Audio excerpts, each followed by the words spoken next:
So I like to start my plants in clay pots.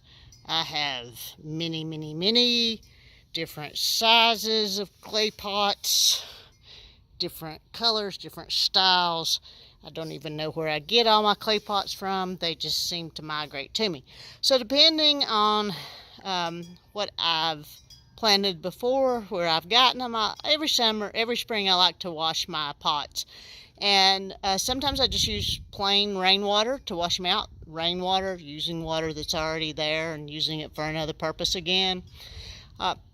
If they're really dirty and I need to use some sort of soap, I always make sure that I use a soap that is non-toxic